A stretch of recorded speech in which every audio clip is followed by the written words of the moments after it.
नमस्कार दोस्तों, आप सभी का एक बार फिर से बहुत बहुत स्वागत है उमंग जिंदगी में। तो चलिए सुनते हैं मुंशी प्रेमचंद जी की एक और बहुत ही अनोखी लघु कथा जिसका शीर्षक है मनोवृत्ति। यह कहानी एक ऐसी लड़की की है जो पार्क में किसी कारणवश सोई हुई पाई जाती है और पार्क में आते जाते हुए लोग उसके बारे में अलग अलग प्रकार के विचार प्रकट करते हैं। कहीं कोई कहता है कि वह वेश्या है, कहीं कोई कहता है कि वह आजकल के मॉडर्न जमाने की लड़की है। क्या किसी युवती का पार्क में सोते हुए पाया जाना ही उसके चरित्र को प्रमाणित करने के लिए काफी होता है? उम्मीद करती हूँ जब आप ये कहानी पूरी सुनेंगे तो आपको ये बेहद पसंद आएगी। कहानी पसंद आए तो दोस्तों के साथ शेयर करें और चैनल को सब्सक्राइब कर लें। तो चलिए जल्दी से इस कहानी की शुरुआत करते हैं। एक सुंदर युवती प्रातःकाल गांधी पार्क में बिल्लौर के बेंच पर गहरी नींद में सोई पाई जाए, यह चौंका देने वाली बात है।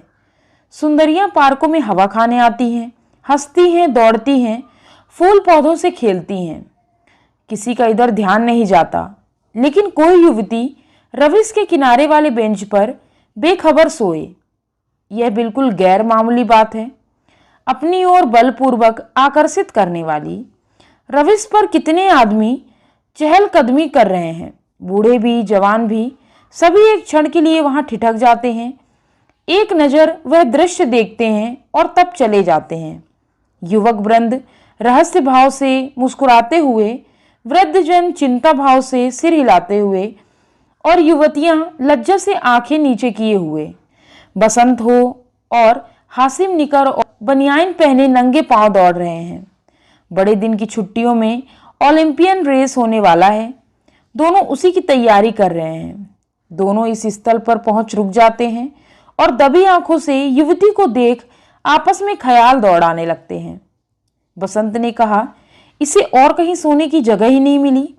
हासिम ने जवाब दिया, कोई वेश्या है, लेकिन वेश्याएं भी तो इस तरह बेशर्मी नहीं करती। वैश्या अगर बेशर्म ना हो तो वैश्या नहीं। बहुत सी ऐसी बातें जिसमें कुलवधू और वैश्या दोनों एक व्यवहार करती हैं। कोई वैश्या मामूली तौर पर सड़क पर सोना नहीं चाहती। रूप छवि दिखाने का नया आर्ट है। आर्ट का सबसे सुंदर छिपाव है दिखाव नहीं। वैश्या इस रहस्य को खूब समझती है। उसका छिपाव केवल आकर्षण बढ़ाने के लिए है, हो सकता है, मगर केवल यहाँ सो जाना यह प्रमाणित नहीं करता कि यह वैश्या है। इसकी मांग में सिंदूर है। वैश्या अवसर पड़ने पर सौभाग्यशाली बन जाती हैं। रात भर प्याले के दौर चले होंगे, काम क्रीड़ाएं हुई होंगी, अवसाद के कारण ठंडक पाकर सो गई होगी। मुझे तो कुलवधू सी लगती है। कुलवधू पार्क में सोने आएगी? हो सकता है घर से रूठ कर आई हो, चलकर पूछ ही क्यों ना लें। निरे अहमक हो, बगैर परिचय के आप किसी को जगा कैसे सकते हो? अजी चलकर परिचय कर लेंगे, उल्टे और एहसान जताएंगे। और जो कहीं छिड़क दे, छिड़कने की कोई बात भी हो, उससे सौजन्य और सदैवता में डूबी हुई बातें करेंगे। कोई युवती ऐसी बातें सुनकर चिढ़ नहीं सकती।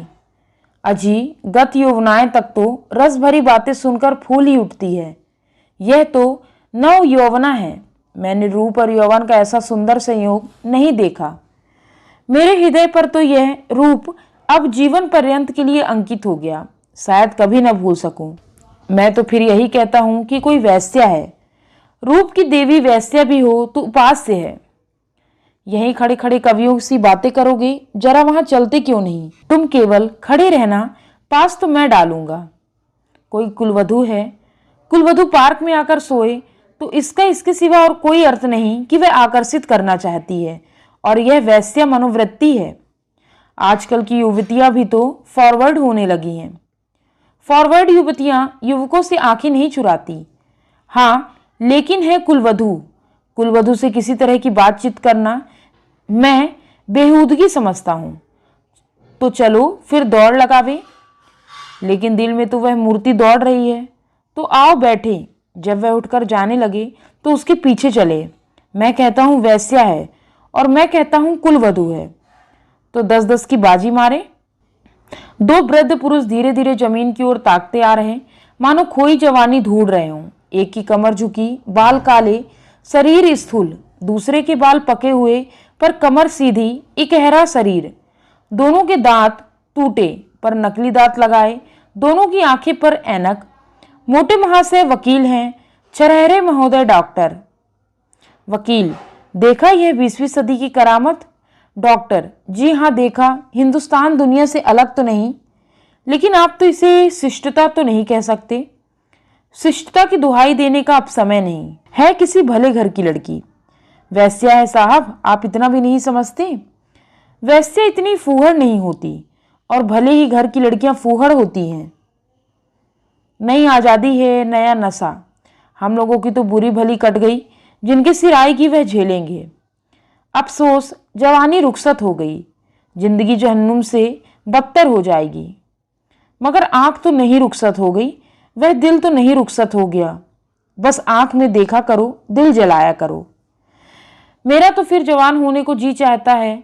सच पूछो तो आजकल के जीवन में ही जिंदगी की बहार है। हमारे वक्त में तो कहीं कोई सूरत ही नजर ना आती थी। आज तो जिधर जाओ हुस्न ही हुस्न के जलवे। सुना, युवतियों को दुनिया में जिस चीज से सबसे ज्यादा नफरत है वह बूढ़े मर्द हैं। पुरुष का जौहर उसकी जवानी नहीं, उसका शक्ति संपन्न होना है। कितने ही बूढ़े जवानों से ज्यादा कड़ियल होते हैं।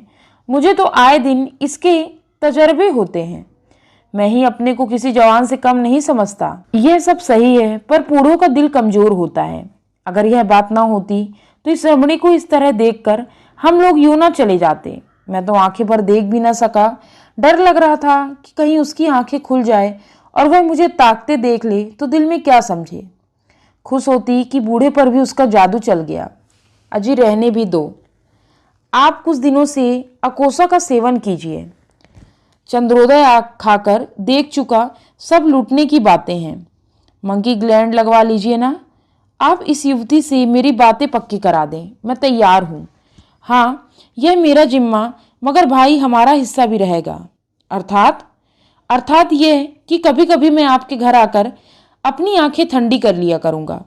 अगर आप इस इरादे से आए तो मैं आपका दुश्मन हो जाऊं। ओहो, आप तो मंकी ग्लैंड का नाम सुनते ही जवान हो गए। मैं तो समझता हूँ यह भी डॉक्टरों ने लूटने का एक लटका निकाला है। सच? अरे साहब, इस रमणी की स्पर्श में जवानी है। आप हैं किस फेर में? उसके एक एक अंग में, एक एक चितवन में, एक एक मुस्कान में, एक एक विलास में जवानी भरी हुई है। न 100 मंकी ग्लैंड, न एक रमणी का बाहु पास। अच्छा, कदम बढ़ाइए, मुवक्किल आकर बैठे होंगे। यह सूरत याद रहेगी।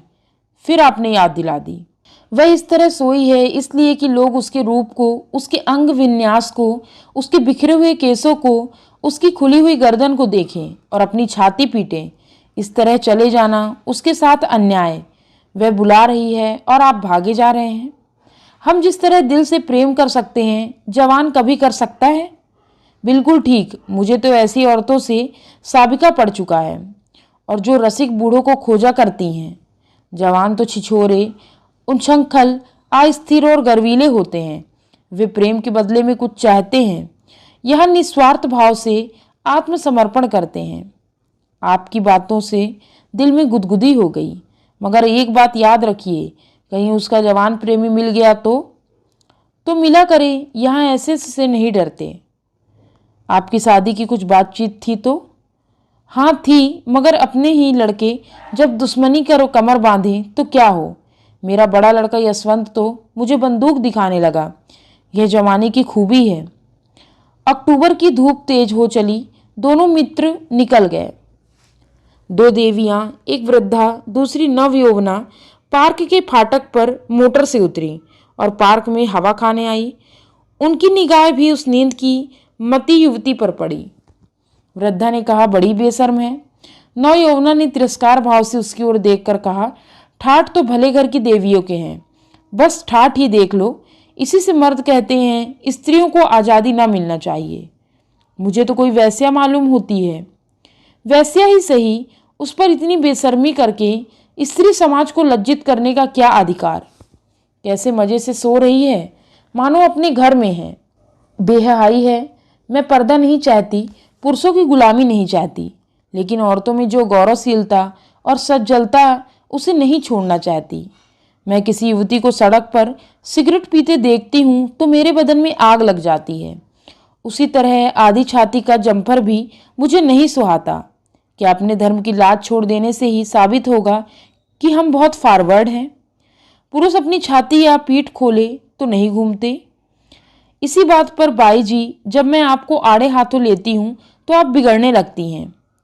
पुरुष स्वाधीन है, वह दिल में समझता है कि मैं स्वाधीन हूँ, वह स्वाधीनता का स्वांग नहीं भरता। स्त्री अपने दिल में समझती है वह स्वाधीन नहीं है, इसलिए वह अपनी स्वाधीनता का ढोंग करती है। जो बलवान है वे अकड़ते नहीं, जो दुर्बल है वही अकड़ दिखाते हैं। क्या आप उन्हें अपने आंसू पोंछने के लिए इतना अधिकार भी नहीं देना चाहती? मैं तो कहती हूँ स्त्री को छिपाकर पुरुष को जितना नचा सकती है, अपने को खोलकर नहीं नचा सकती। स्त्री पुरुष के आकर्षण की फिक्र क्यों करे? पुरुष क्यों स्त्री से पर्दा नहीं करता? अब मुंह ना खुलवाओ मीनू, इस छोकरी को जगाकर कह दो जाकर घर में सोए। इतने आदमी आ जा रहे हैं और निर्लज्ज टांग फैलाए पड़ी है। यहाँ इसे नींद कैसे आ गई? रात कितनी गर्मी थी बाई जी, ठंडक पाकर बेचारी की आंख लग गई होगी। रात भर यहीं रही है, कुछ कुछ बदती हूँ। मीनू युवती के पास जाकर उसका हाथ पकड़ हिलाती है। यहाँ क्यों सो रही हो देवी जी? इतना दिन चढ़ाया, उठकर घर जाओ।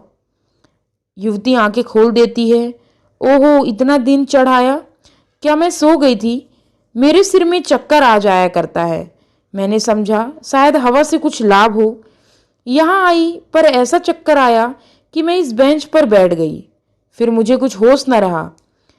अब भी मैं खड़ी नहीं हो सकती। मालूम होता है मैं गिर पड़ूंगी। बहुत दवा की पर कोई फायदा नहीं होता। आप डॉक्टर श्यामनाथ को जानती होंगी, वह मेरे ससुर हैं।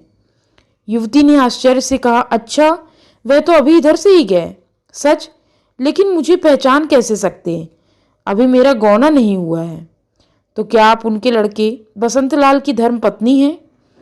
युवती ने शर्म से सिर झुकाकर स्वीकार किया। मीनू ने हंसकर कहा, बसंतलाल तो अभी इधर से गए हैं। मेरा उनसे यूनिवर्सिटी का परिचय है। अच्छा, लेकिन मुझे उन्होंने देखा कहाँ है? तो मैं दौड़कर डॉक्टर को खबर दे दूं? जी नहीं, मैं थोड़ी देर में बिल्कुल अच्छी हो जाऊंगी। बसंतलाल भी वहाँ खड़ा है, उसे बुला दूं? जी नहीं, किसी को ना बुलाइए। तो चलो, अपने मोटर पर तुम्हें तुम्हारे घर पहुंचा दूं। आपकी बड़ी कृपा होगी। किस मोहल्ले में? बेगमगंज, मिस्टर जयराम दास के घर। मैं आज ही मिस्टर बसंतलाल से कहूँगी। मैं क्या जानती थी कि वह इस पार्क में आते हैं? मगर कोई आदमी तो साथ ले लिया होता। किस लिए? कोई ज़रूरत ना थी। उम्मीद करती हूँ दोस्तों यह कहानी आपको बेहद पसंद आई होगी। मिलती हूँ अगली कहानी में। तब तक के लिए जय हिंद, वंदे मातरम।